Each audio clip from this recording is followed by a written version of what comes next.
Si Arnold Flavio, araw-araw po na binabanatan pala si Pangulong Duterte sa kanyang Instagram. Alam naman natin, paborito po nating topic yan si Flavio dahil may pambira tayo dyan, no? Alam niyo, malupit to si Arnold Flavio. Ito yung una niya sinabi, no? Mahaba to, no? Pero sa madaling salita, ito ang kanyang, yung sa huli na tayo. Sinabi niya na, pinagbibintangan ka, President BBM, pinagbibintangan ka ni Duterte, na ikaw ay, yun nga, addict. May addict tayong Pangulo. Ito ang sabi ni Flavio, sabay, mahaba eh. Sa madaling salita, sinasabi niya na pinagbibintangan ka ni PRRD. Sabi niya, bilang presidente, karapatan mong ipagtanggol ang sarili mo sa maling okasyon at panahon ng seryosohin sa Pilipinas ang kaso ng paninirang puri. Wala nang immunity from suit ang dating Pangulo at sa korte na niya patunayan ang totoong kanyang paratang. Walang personalan. Intindi? Walang personalan. Alam mo, matagal mo nang pinipersonal yung mga Duterte. Flavio, no? Magtapatan na tayo, Flavio. Wala rin personalan, pero manyak ka. Ano ang tawag mo sa pumatol sa minor de edad na pinababantayan sa iyo ng GMA7? Ito po, galing po to ito po ay galing kay Sara Balabagan. Teenager si Sara Balabagan. Inassign ng GMA si Flavio para, alam niyo yun, tulungan. Si Sara Balabagan, kwento nga ni Sara, syempre, inosente ko eh. Tapos eto si Flavio, pinapasyal siya, pinapanood na sine. Alam niyo yun, yung tagpong ganun. Grooming, di ba? Ngayon, may termino na dyan.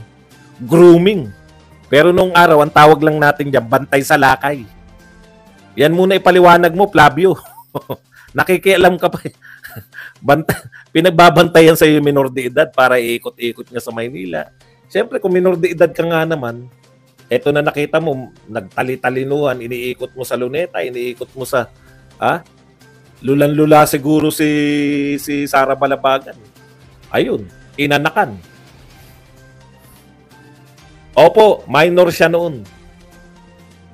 Kaya hindi po pwedeng, kita mo, kahit sabihan mo yan na manyak siya.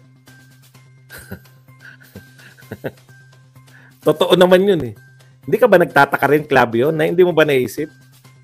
Pag halimbawa lang si PBBM pumalag, sasabihin na ng korte, hindi mo ba naisip kung bakit kaya hindi pinapatulan ni PBBM? Nag-counter na lang siya ng fentanyl. Mas maganda yung counter ni Pangulong Duterte, di ba? Pinagbibintangan mo kung fentanyl, pinagbibintangan kita, magpa-drug test tayong dalawa sa Luneta. Alam nyo, sa totoo lang, pinakamaganda ng hamon yun. Pero syempre, hindi tayo mambabastos ng presidente. Ayaw natin nun. Kung paanong ayaw natin binabastos ni Flavio itong si Pangulong Duterte, ayaw din natin na bastusin natin yung presidenteng kasalukuyan. Hindi po tayo ganun. Hindi po tayo lumalaban ng ganun.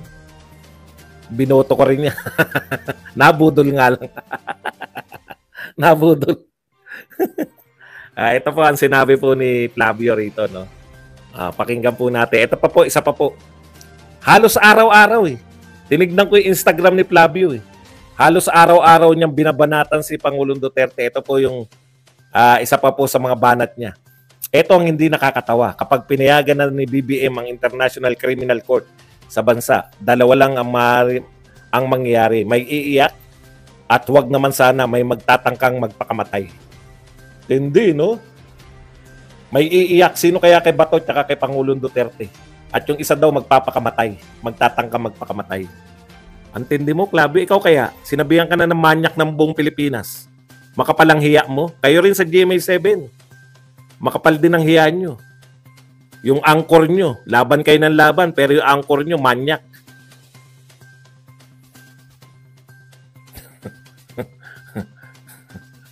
Bakit sa dinami-dami na nagsabi, eto, tinuturuan niya si BBM, di ba? Sabi niya, PBBM, demanda mo si Pangulong Duterte. Bakit sa dinami-dami na nagsabi sa yung manyak ka, wala kang dinidemanda? Matanong nga kita. Kasi hindi paninirang puri pag totoo. Ganun po yun. Ang paninirang puri, yung hindi totoo, sinisiraan ka.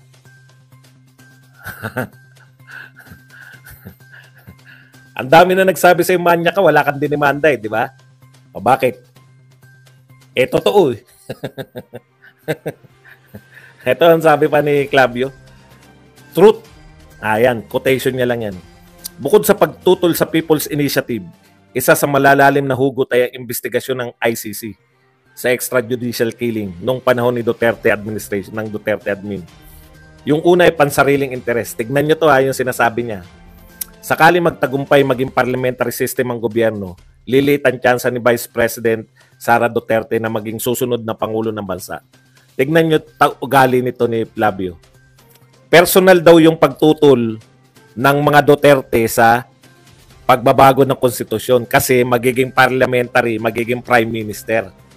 Wala, sayang naman daw yung pagiging Pangulo, hindi na magiging Pangulo si Sara Duterte. Naisip mo ba yung iniisip mo?